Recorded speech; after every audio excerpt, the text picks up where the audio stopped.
Spring is giving way to summer, and the smell of E3 is in the air. There's much to talk about as the big event approaches, but exactly what? Well, you'll find out soon enough.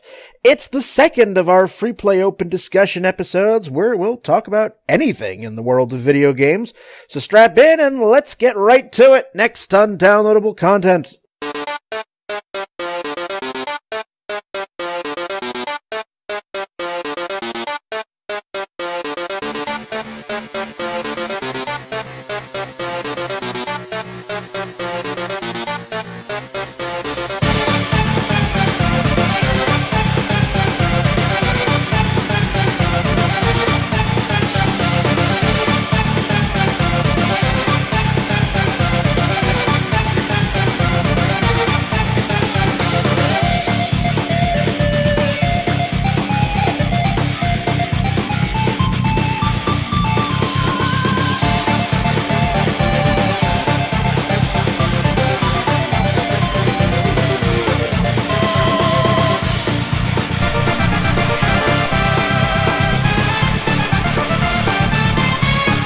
Hello everyone, welcome to DLC. I am Brian, and with me we have Ryan.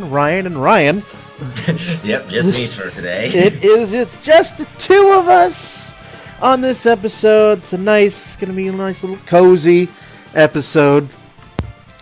Free play, open discussion.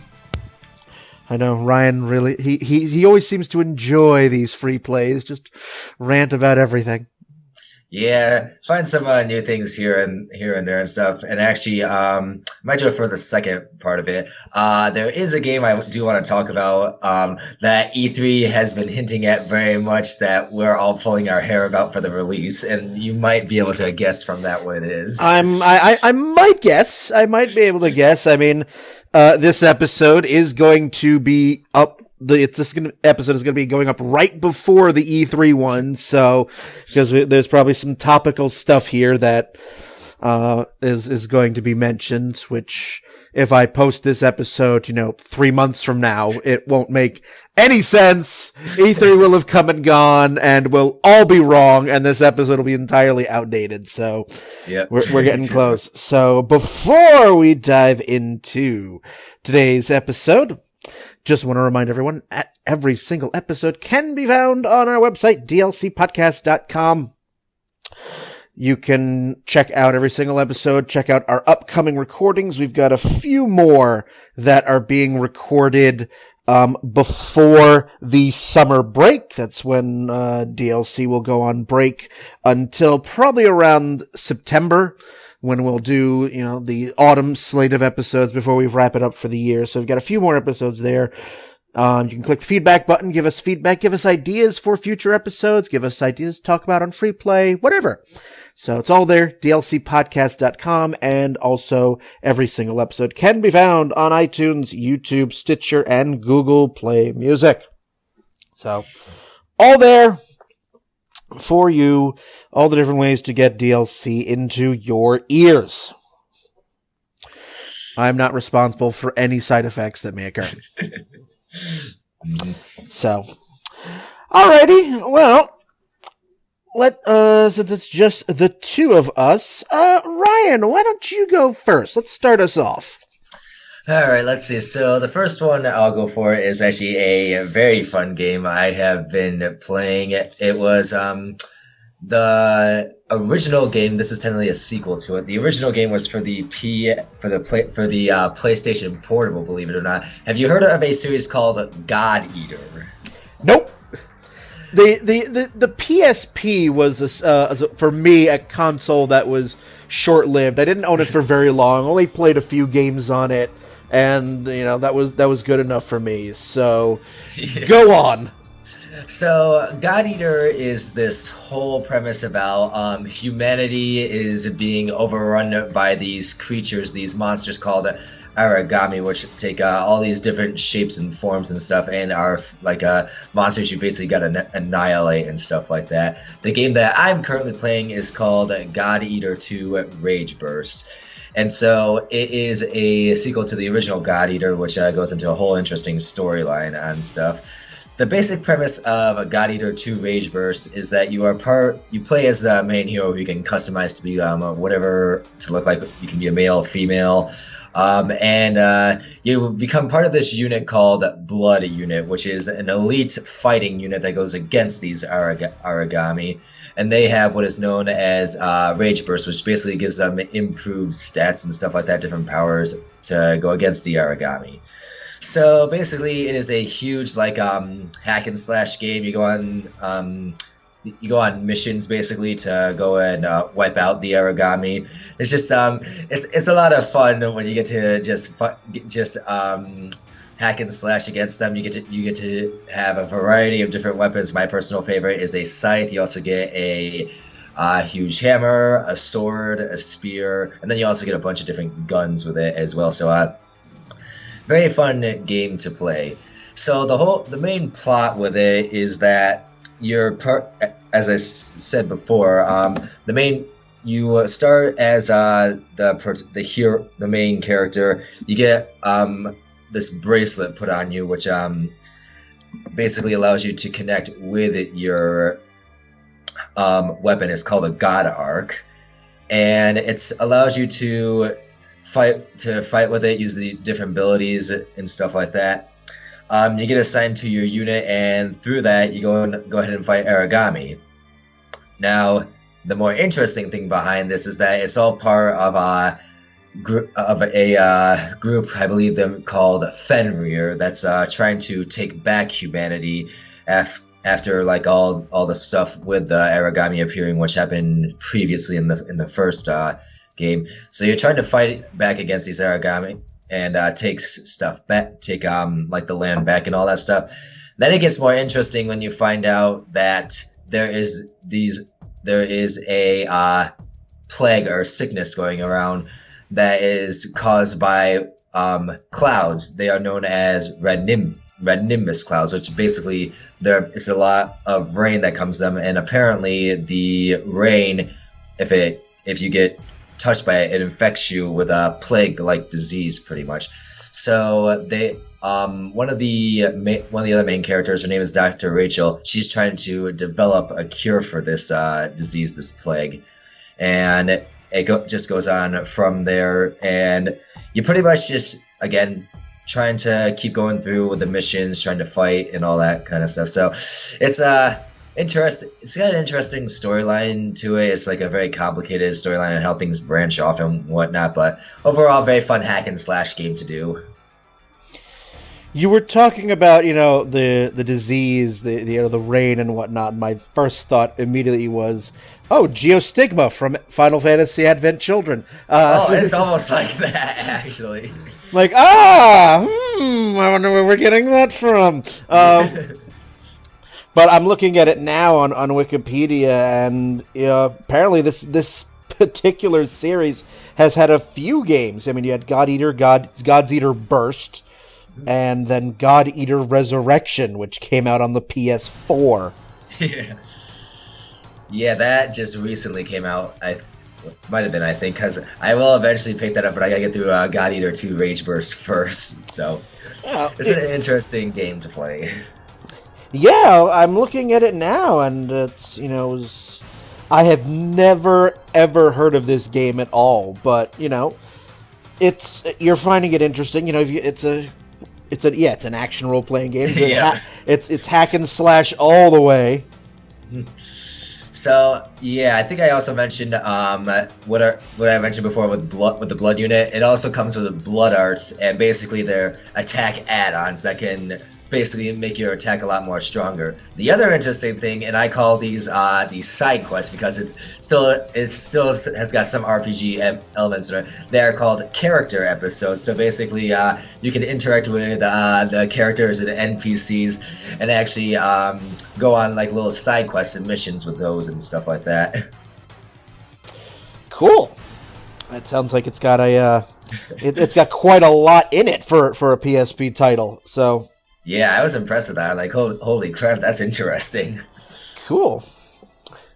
On a sort of related note, I mean, I am currently playing, another, this is another. It's not an RPG, but it is definitely an action. I'm I got through the first Bayonetta, now I'm on Bayonetta 2.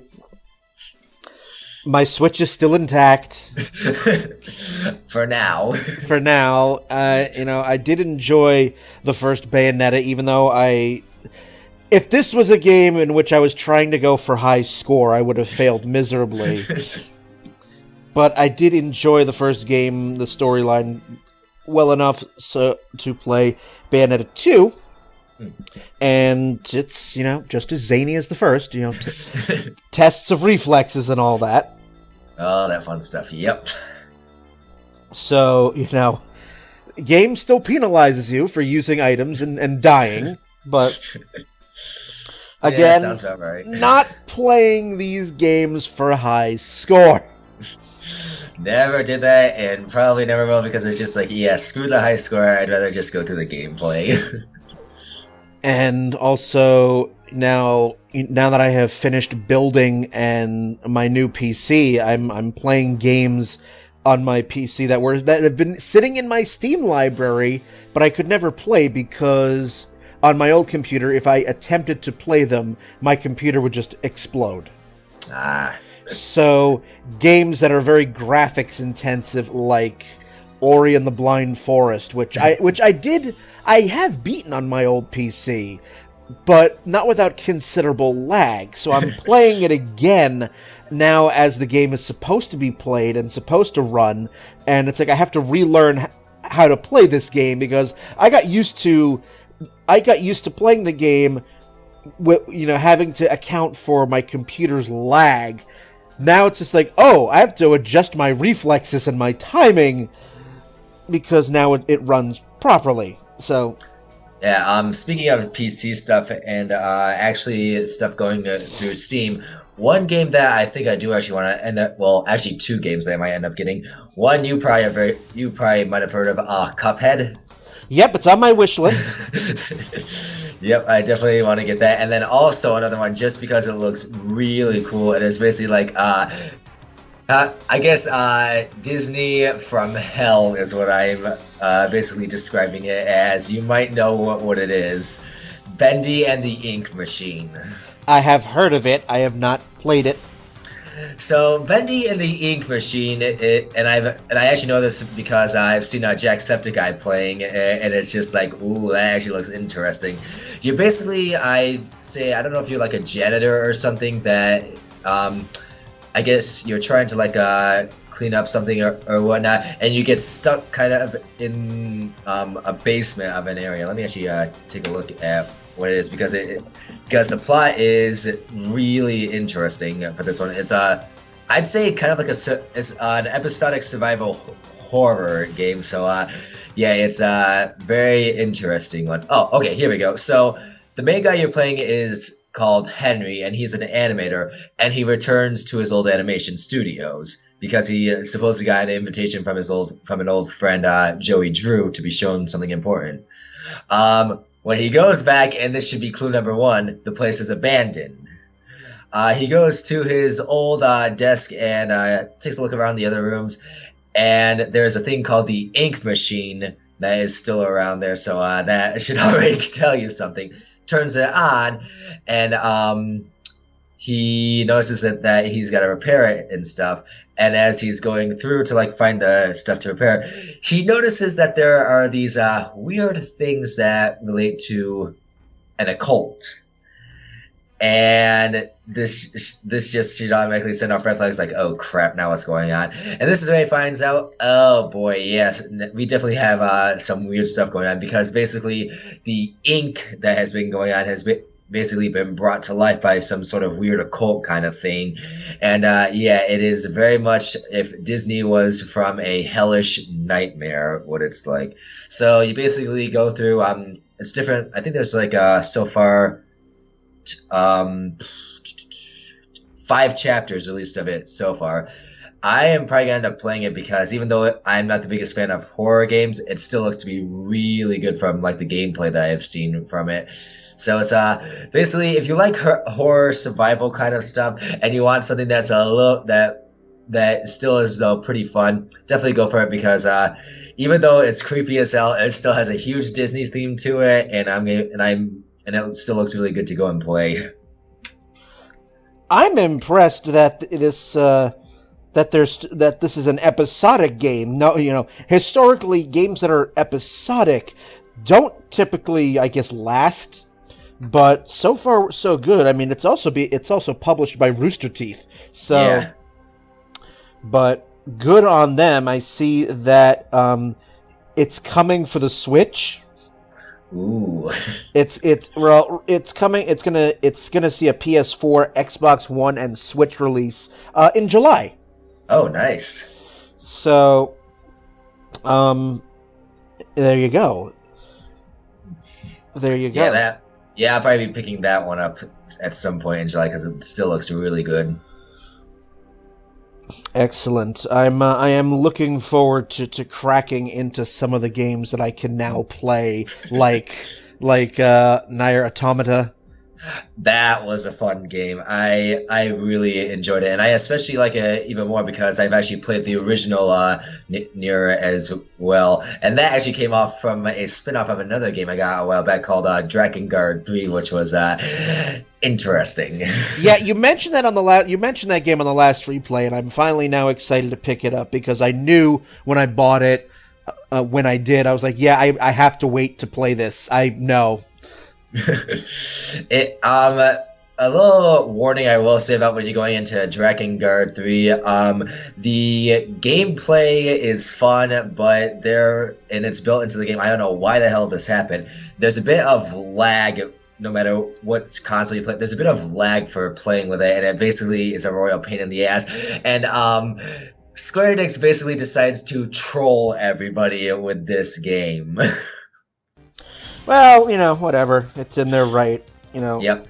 I liked it though a lot. It's a very interesting story, especially if you like, especially because the main character is a sadistic, very sadistic, and that's all I'm gonna say about her.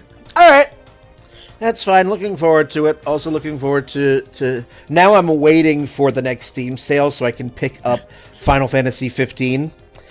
And also the remake of Final Fantasy 12. That's right, the Zodiac Age. The Zodiac Age. Now, I mean, I really enjoyed Final Fantasy 12 when it came out on PS2. And now that we have a remake, I'm interested in picking up the Zodiac Age, but I'm not going to pay Square Enix $50 for it. Yeah, hell no. I'll pay maybe $30, but like I'm going okay, Square, I already paid you full price once for this game. I'm not paying you full price again for a remake. Nope. Some of you out there may disagree with me, but whatever. I'm not paying them full price for the same game twice.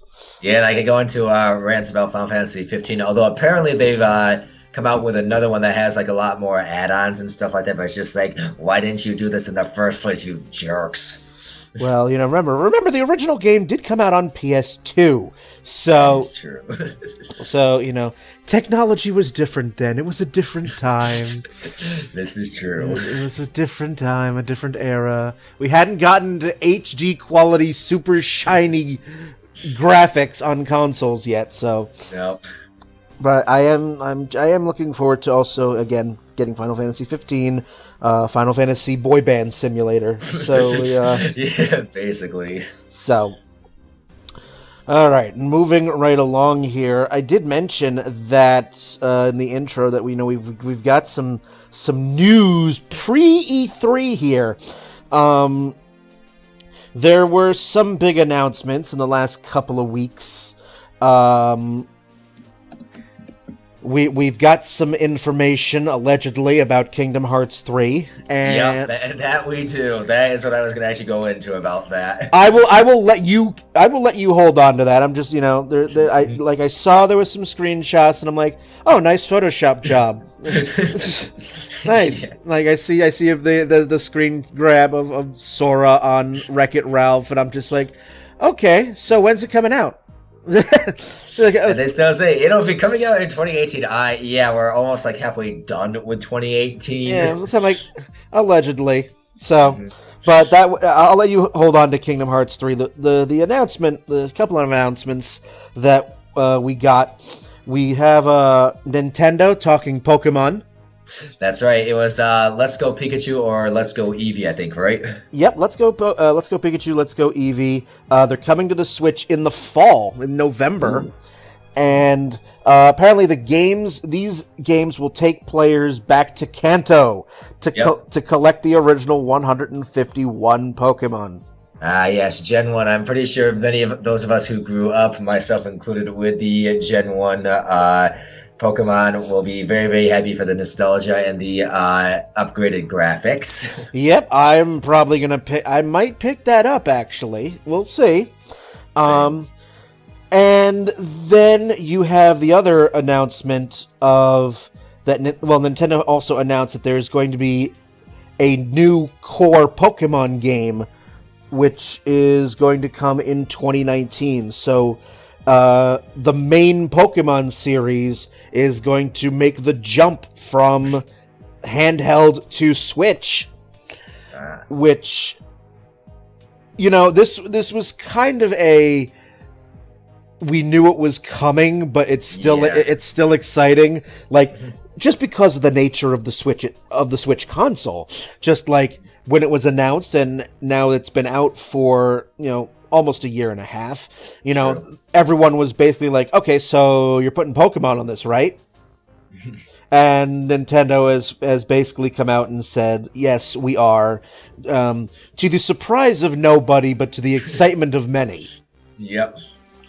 So I'm curious to see how, since this is going to be the next main entry in the series, I'm curious to see how it makes the jump from the handhelds to the Switch. And is Nintendo going to keep doing the two games thing? Would not surprise me if they keep doing that, because that's like they've been doing that for what, over 20 years.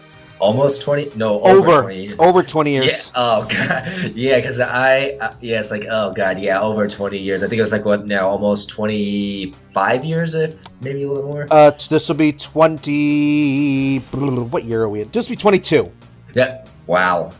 This will be 22. It came out in 96 in Japan, 98 here. So 20 years US, 22 Japan. Man. So yeah, how does that make you feel old?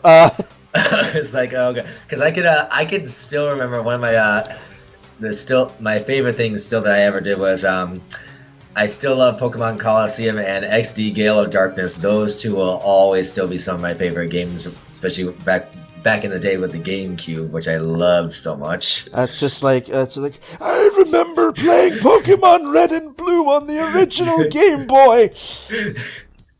No color. No color. It had the 8-bit music to it, and the all the pixels. All the pixels, yes. Just give me the Geritol. I'll be sitting over here in my wheelchair. There we go. Wheelchair. Strike that. Sitting in my wheelchair, rocking chair with Cranky Kong with the cane. I remember it. Back when our handhelds took 4 AA batteries. 6 if you're Sega. And we loved it. So. Yeah. And of course, as we all know with the whole trend, even though I don't do it because it's like I don't feel like killing my phone data or battery for this, Pokemon Go, I'm still interested to see where that's going to end up going, because it's like, I'm wondering if they're going to do something like with the Pokemon Go and the Switch, if they're going to try and do something with that. Well, they're going to be doing something with Pokemon Go with Let's Go Pikachu and Let's Go Eevee. You're going to be able to transfer your Pokemon, your original 151 from Pokemon game to Let's Go Pikachu or Let's Go Eevee with Bluetooth. Oh, I see. So they are doing the old thing of, you can transfer your stuff from the GBA onto the Nintendo 64. You just have a cable. Instead of it being a cable, it's Bluetooth. Yeah, no Game Link cable. You have Bluetooth, and it's going to have multiplayer, and it will also have drop-in, drop-out co-op. So we're it's deliberately it's going to be designed so that it looks and plays a lot like Pokemon Go, but on the Switch. So And yeah, I mean, I know have a bunch of friends who play Pokemon Go, and I'm just like, yeah, I know if I put that on my phone, the battery will just drain to nothing in about 4 seconds, and then I will never get any work done ever again. Yep. Just no, never. So that was announced earlier this week. And then we had the other major announcement that I saw. Bethesda got everybody excited about. Oh, Fallout? Fallout 76. Now, Bethesda, they put out a screen something, and it was just the Fallout.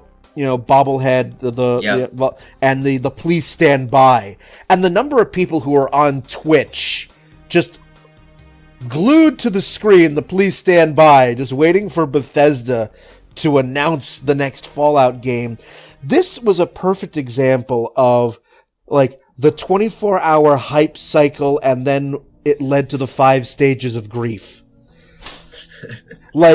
People were like, Bethesda put this screen cap, please stand by.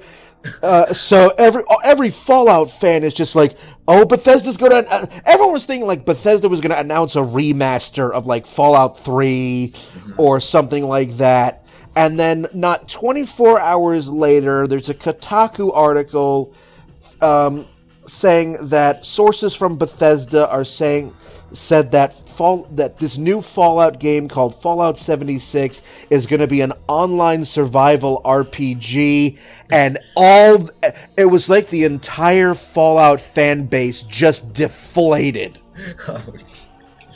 Yep.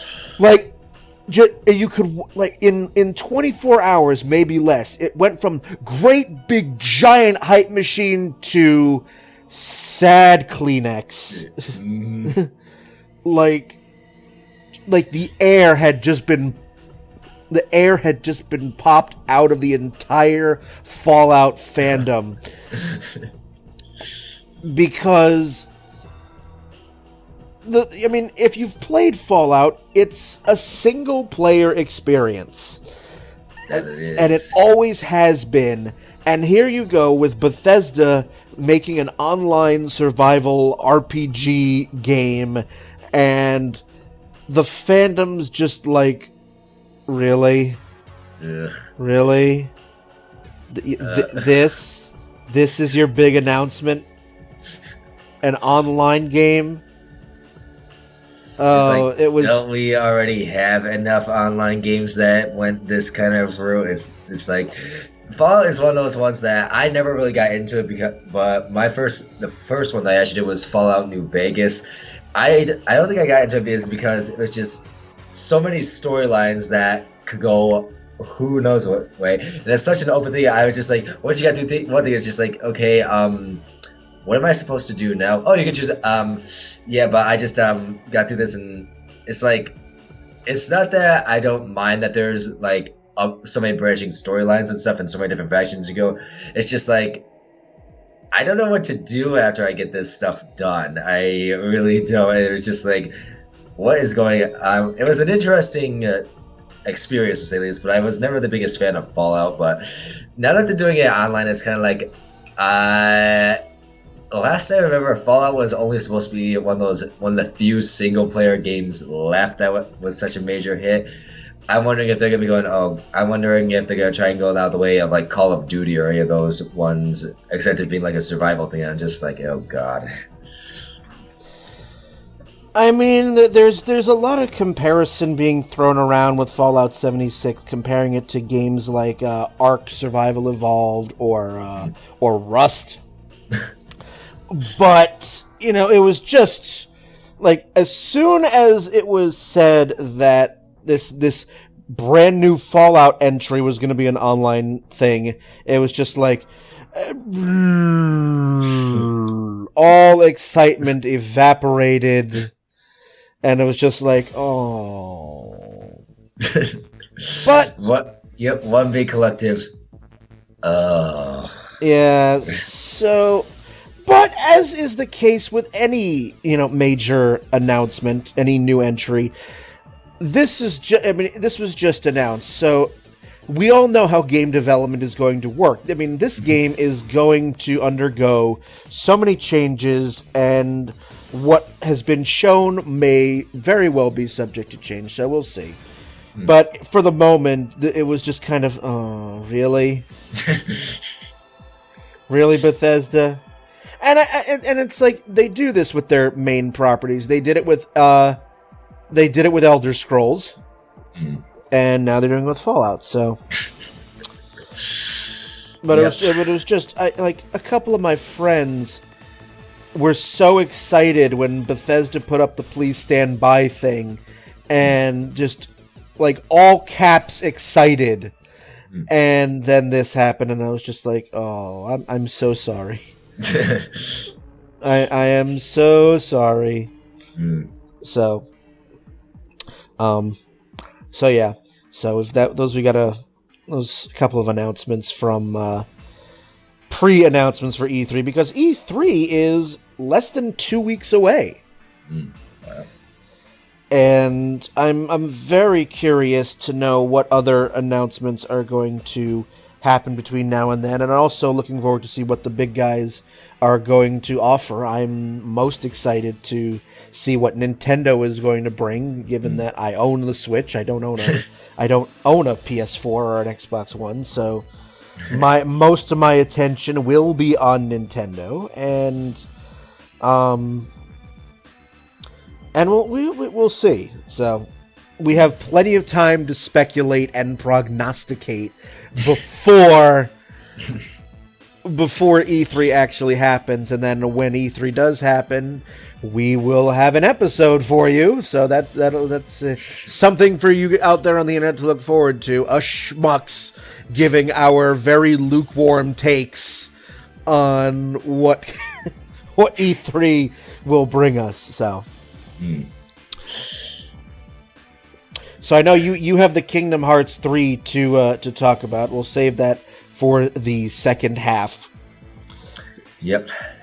So that is definitely something to keep in mind, because yeah, I saw stuff and I was like, You'll believe it when you have when you actually have the physical game in your hands, and even then, and maybe not even then. Maybe not even then. It was like one of my friends was like, Tetsunamori could come to your house, put the game in your hands, and I'd be like, no, unless the title screen says Kingdom Hearts 3, I will not believe it, because I fully am expecting the next Kingdom Hearts game to be Kingdom Hearts 2.98743 2 to the n minus 1 final mix. Where they added just a little bit more of a teaser, like, oh, by the way, this is our version of the Kingdom Hearts. It's just like, we were expecting Kingdom Hearts 2, not this goddamn bridge over. Yep. That's exactly it. So, on that fun note, we will cut to break here, and we will bring you more stuff, because this is a free play, so anything goes. You'll have some music, and you are listening to free play number 2 of Season 8 here on Downloadable Content. We'll be back.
Welcome back to DLC. We are still here on our free play episode. Ryan and I haven't left.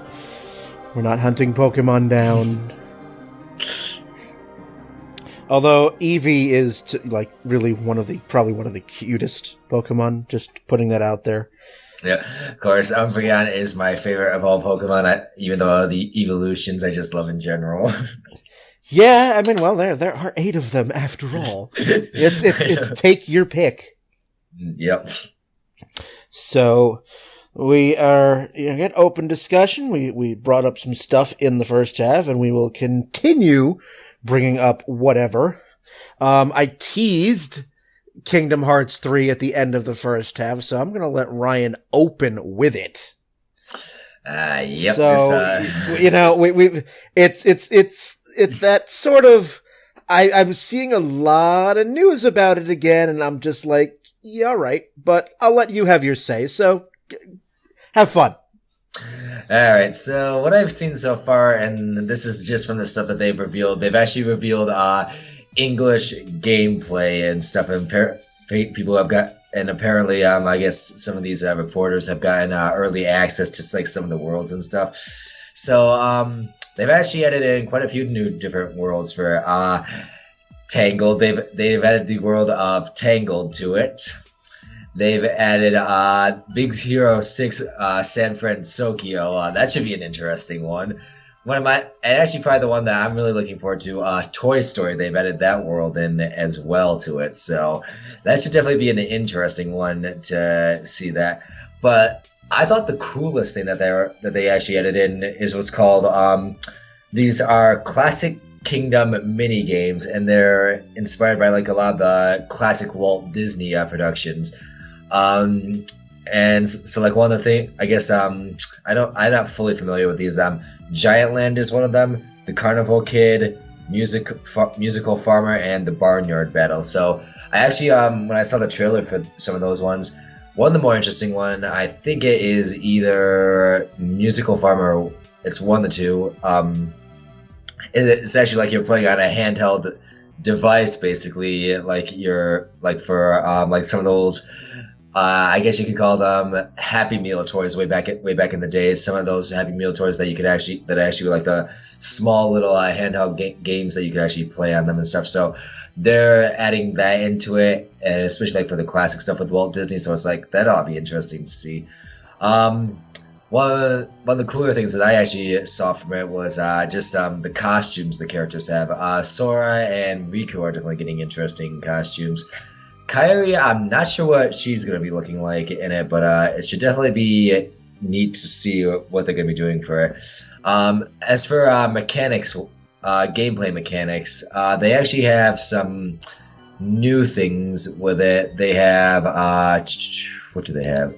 They have what are called attractions attacks, and those are special attacks that are based off of theme park ride. They're basically theme park ride summon attacks, and so they're officially called attraction flow attacks. And they're one of them is based off the Mad Tea Party, the Big Thunder Mountain Railroad. There's a pirate ship, Buzz Lightyear, Astro Blasters, and the Grizzly River Run. So it's definitely gonna be interesting to see. I actually saw some gameplay about the Big Thunder Mountain Railroad. They were doing that in one of the attacks on one of the fights against the Titans from Mount Olympus. So that actually looks to be pretty interesting for it. And also, they're going to be using from Dream Drop Distance. They're going to be bringing back the dream characters, those little companions that you can have for it. So that's definitely going to be an interesting thing to see with that. So now for the characters that they have, we're having our usual ones that's coming back. We're having Sora, Riku, Kairi, Donald Duck, Goofy, King Mickey, Master Ericus, and Lee, who was actually originally known as Axel. He was a nobody with that. And then apparently they got also some of the other nobodies, and of course the usual Heartless that are coming back. Disney-wise, who they've got coming to it. So they've got returning the main returning ones, Maleficent and Pete, for those who have played Kingdom Hearts 2 or any of the spin-off games from those ones know who they are. They're bringing now, because there you have the Tangled one, Rapunzel and Flynn Rider. They're bringing back. Okay, not Flynn Rider, Eugene. They're bringing back, because I gotta keep it with that. I know people on the internet, they hear this, like, it's not Flynn, it's Eugene, damn it. And I'm like, yeah, I know. They're bringing in Woody and Buzz Lightyear, and also Monsters Inc. is actually going to be a world in there too. So they got Sully and Mike Wazowski to that. So for Summon Links, which if for those who remember the Kingdom Hearts 2 and like all the remasters and stuff like that, the Links are like characters that you can hook up with, use for attacks and stuff. So Ariel is going to be one of them. Wreck-It Ralph, they're coming in and speaking, which I cannot wait for the second movie to come out. And they also got the Dream Eaters that in Dream Drop Distance you could use for that. And you've also got who else? One of my favorites. I'm looking at it now. Baymax is going to be in there, and I cannot wait for that because Baymax is awesome. And apparently, Boo is joining too from Monsters Inc. So that should be quite interesting to see. I'm also curious as to who they're bringing in from the who Squeenix is bringing in from like the Final Fantasy series and other stuff like that. I heard rumors that they're going to be bringing in Lightning, apparently, but I'm not quite sure on that. I don't know if they'll be doing anything from Final Fantasy 15 or not. Be pretty well. If they actually, interesting thing I can imagine with that, if they're doing Final Fantasy 15, it's going to be like, okay, where's the goddamn car that they're bringing with them too? But it should definitely be interesting to see what they've got for the new characters and gameplay and stuff like that. And as you said before, Brian, you will not fully believe it until it is in your hands and is actually up and running on a console.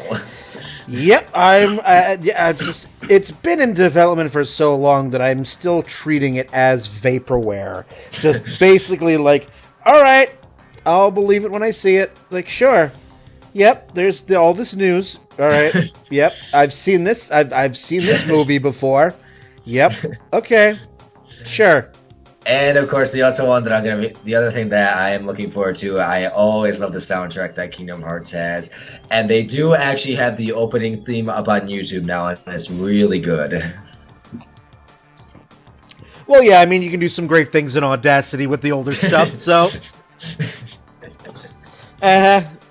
Sure. Whatever you say. Again, I am withholding judgment until it is actually in my hand, but it's like I'm putting this on the same level as Duke Nukem Forever. It's just like, sure, all right, I'll believe it when I see it. Yep. It's like. I hope you're able to convince Haley Joel Osment to unpuberty,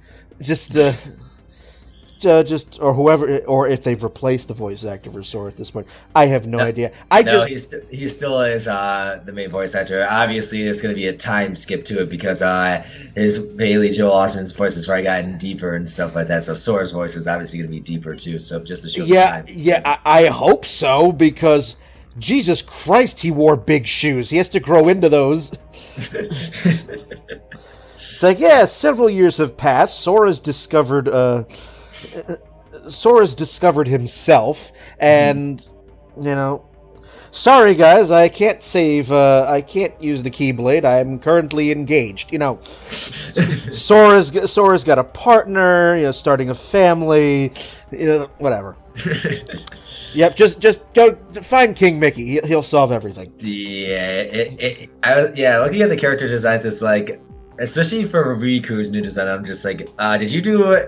Is he supposed to be a Final Fantasy 15 boy band ripoff or something like that? When I was looking at his character, I'm just like, well, keep in mind who's made both Kingdom Hearts 3 and Final Fantasy 15. I would not be surprised. Both of these games are made by Tetsuya Nomura.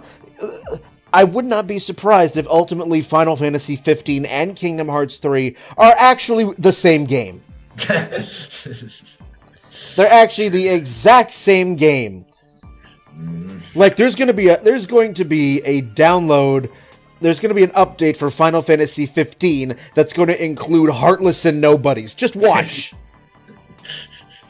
Just watch. Xehanort becomes an optional boss. Oh, God.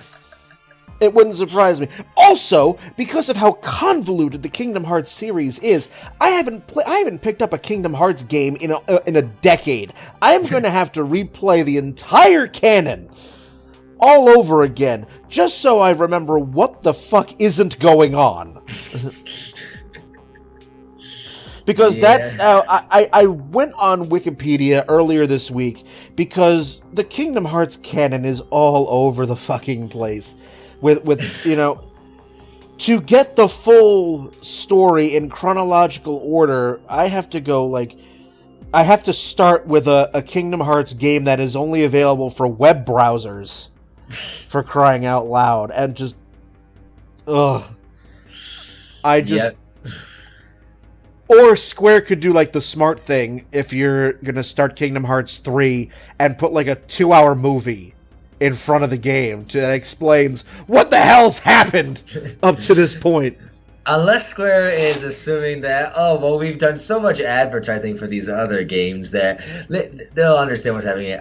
No, Square, because there are some people who are just like, fuck it all. I do not want to deal with like the whole backstory of what the hell's been going on with it. I just want to play the damn game. And it's like, but we've been advertising it, and we're assuming a lot of people have played all the other Kingdom Hearts games first. It's just like, you're assuming a lot, Square. You really are. Yeah, you really, really are. So, again, I'm sure we're going to see more things about it at E3, but until it's in my hand, I'm just going to be like, sure.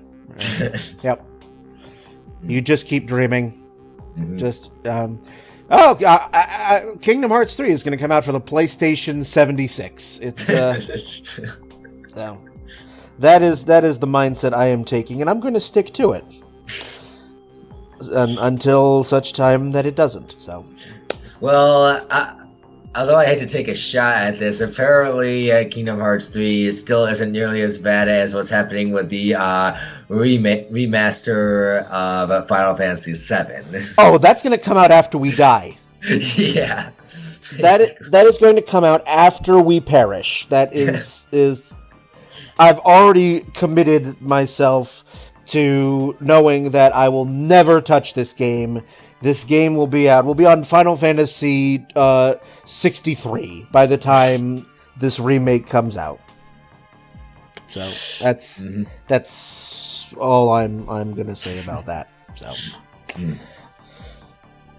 moving right along, some other interesting news in the world of nostalgia. Now, as we know, nostalgia is still very big business right now. We have the runaway successes of the NES Mini and the NES Classic and the Super Nintendo Mini that Nintendo's put out, further cementing the notion that, hey, it's still big business. Meanwhile, I'm sitting here smugly superior with my RetroPie. I'm like, really? You paid $60 for like 30 games for the Super Nintendo Mini? I'll just play my entire Super Nintendo library that is on this little micro mini SD card and feel very superior about myself. Even if they are all emulators, but whatever. But that's not stopping anybody else from getting in on the nostalgia pie. Atari is trying to resurrect. It was just a few days ago that Atari put out pre-orders for a new console called the Atari VCS. Huh. And they did crowdsourcing through Indiegogo.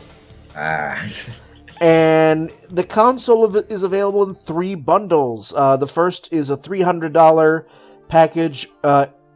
The console has a real wood veneer on the front of the console, and it's got a Bluetooth-enabled, retro-styled Atari joystick.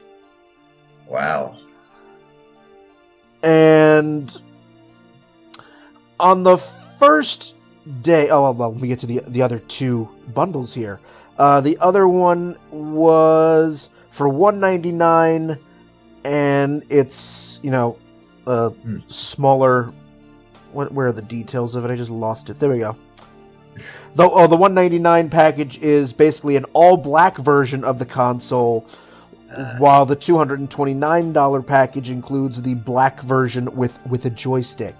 So they're promising that each console will come with more than 100 Atari games called the Atari Vault, even though a similar collection exists on Steam for $10. Well, the VCS says that it's got open Linux architecture, but at this point I'm just thinking, but wait a minute, isn't that you're just making a more expensive Raspberry Pi? But Atari is trying to make a comeback. It's because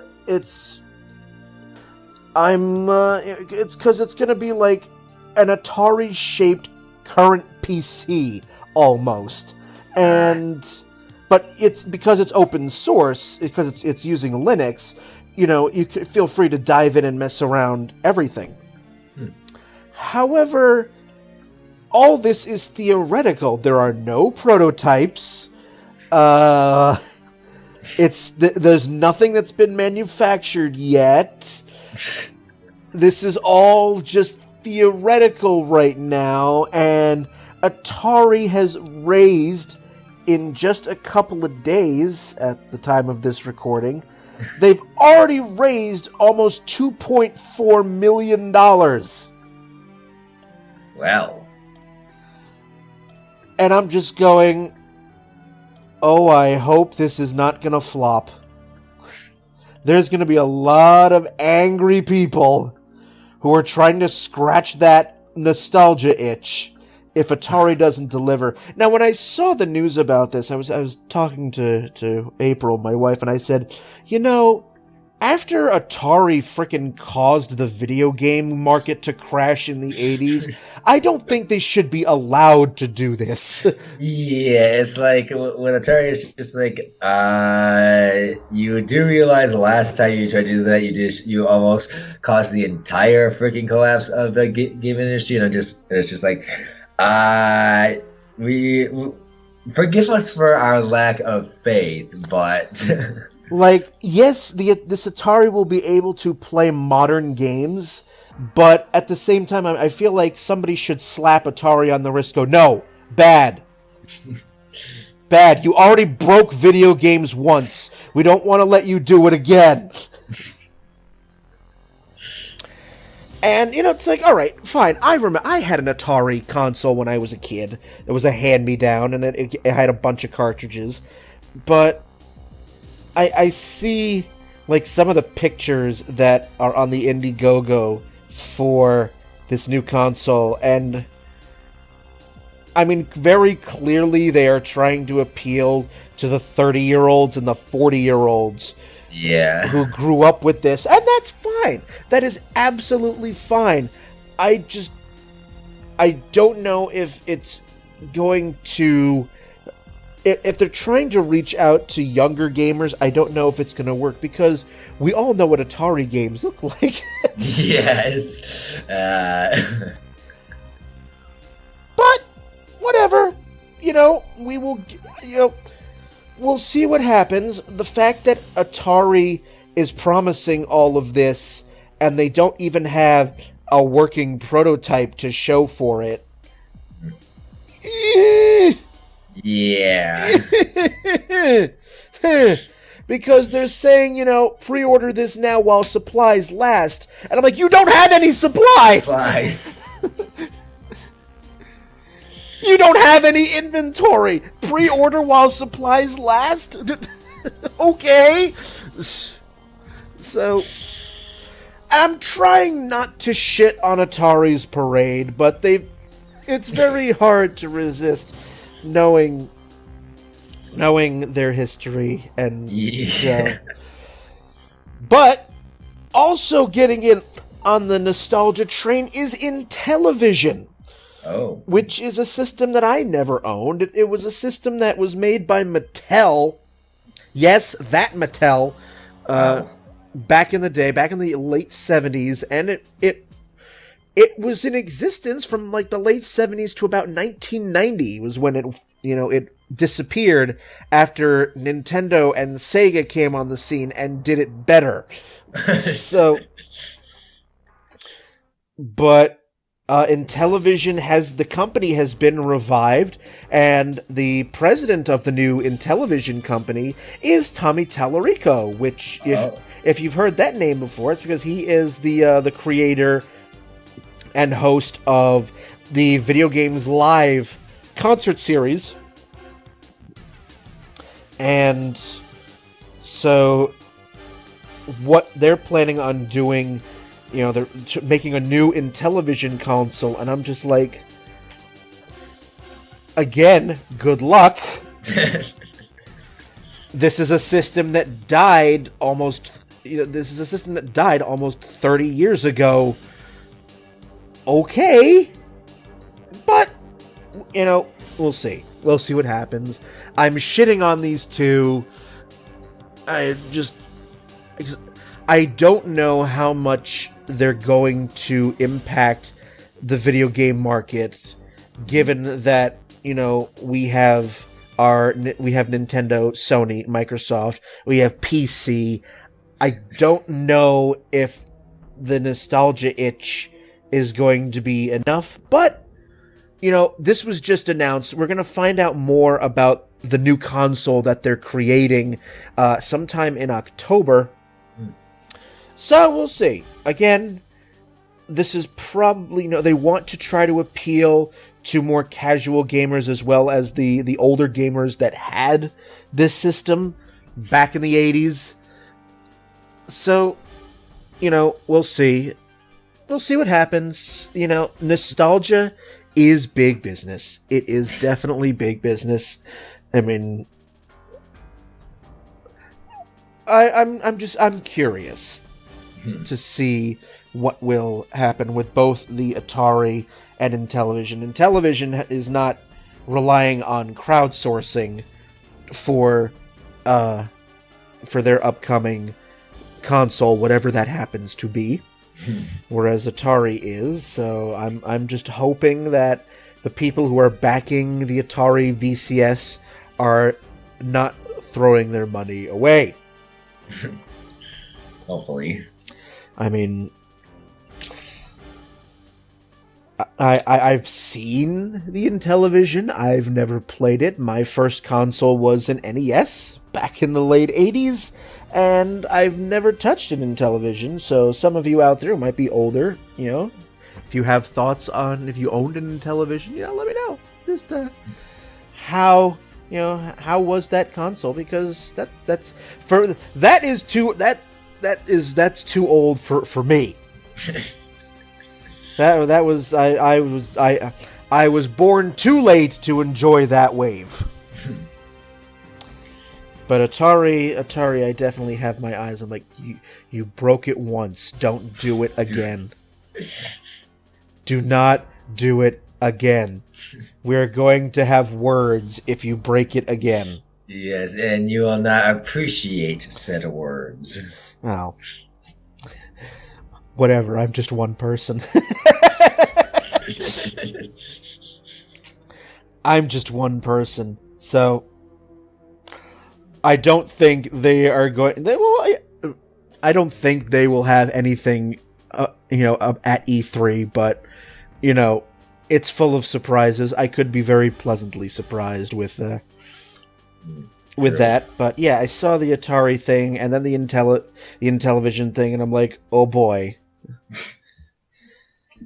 And then watch, Nintendo's gonna Nintendo is gonna create like the N64 Mini, and that will just game over, or not, but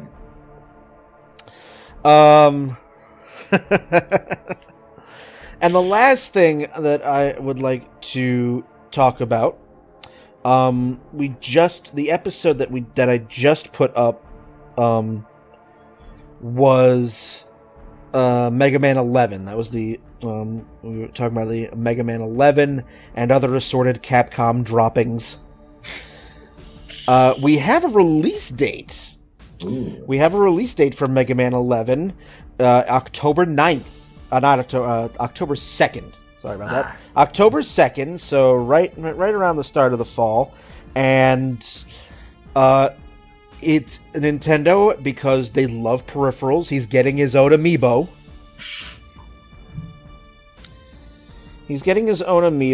And Capcom has announced that the Mega Man 11 amiibo will be a GameStop exclusive. So, and we've gotten what looks like some new updates as to what the game is going to look like. Because initially, when Capcom announced Mega Man 11, it looked very, very much like Mighty Number 9, and I still am of the opinion that Capcom is going to do everything in its power to make to shit all over Mighty Number 9 in as many different ways possible, because Capcom is very, very petty. That they are. Capcom is a very, very petty company, and I think they're doing this out of spite and as a way to basically say, "Oh, Inafune, huh? I see you tried to make a not Mega Man game. How'd that go for you? We're gonna make Mega Man 11 and make billions just because we can. Fuck you too." Mm-hmm. Oh no, yeah, I could point out. By the way, about those billions you were gonna make. There's a certain series that they call Devil May Cry that you tried to reboot, and yeah, how'd that go for you? But no, we do have now an actual release date, whereas when we recorded the Mega Man 11 episode, we did not. All we knew that it was coming out some point this year, but yeah, we now have a definite release date. It is October 2nd on the Switch. And, yeah.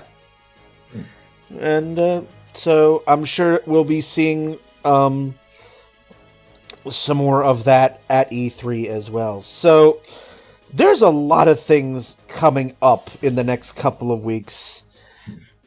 I am looking forward to all of this. I've seen articles about, I've seen the rumors of E3 2018, and I don't pay attention to any of that because rumors are exactly that. So we'll see what happens. I'm going and knowing that EA is going to show something is just going to be like, okay, you're still rotten. Move on. Yeah. Move on. So, anything else you want to throw into this episode, Ryan? Or are you good? One last thing. Even though the movie came out a while ago and it's probably gonna be on DVD or Blu-ray at some point. All right. Ready Player One. I don't know if you have seen that one. I have not seen it. I have heard a lot about it. It's all I will say is it is a huge throwback to the 80s, like with pop culture, games especially, and stuff like that. It's just especially for like the inner gamer and nerd in me. I was just so happy. I've read the book to it actually also, which was really cool. But yeah, if anyone out there has not seen it, even if you don't buy it, at least rent the movie when it comes out, or for those who do that, as my brother puts it, obtain via internet. Watch Ready Player One, because for those of you who are gamers and nerds and stuff, just like we are, you will very much enjoy it. Okay. Yeah, I haven't seen it. That one I just haven't gone to see it. Just no particular reason. I just haven't. I see that it's a video game, a movie that is based on the idea of video games, and reflexively, I just no. Video game movies have a horrible track record. I'm not gonna waste my money. It's just like it's like automatic Pavlovian response. Like no. It was actually really good though for what it has, because it's actually based off a book that went on and stuff, and I'm just like, okay, let's see what's good. And I was actually very pleasantly surprised on it. I was like, wow, that's actually pretty good. Good. All right. So I think we will close this free play episode there. So if you guys, anyone out there on the internet, have any questions, comments, thoughts, ideas on this episode or any other episode of downloadable content, you can let us know at dlcpodcast.com. Click the feedback button and let us have it. You can give us ideas for future episodes. You can check out the upcoming recordings. Again, we have just a few more before the summer break, including the E3 one that's coming up. So that'll be, we're going to record the E3 episode on June 16th, I believe, right after E3 wraps up. So if you want to be on that, let me know. Any other episodes? Again, just click the feedback button. You can also listen to every single episode right from the website or from iTunes, YouTube, Stitcher, and Google Play Music. All there for you to listen to at your leisure. So that is going to do it for us. All it remains for me to do is to thank Ryan for being on this episode with me. And so on that, I am Brian, and everyone, you have a good one.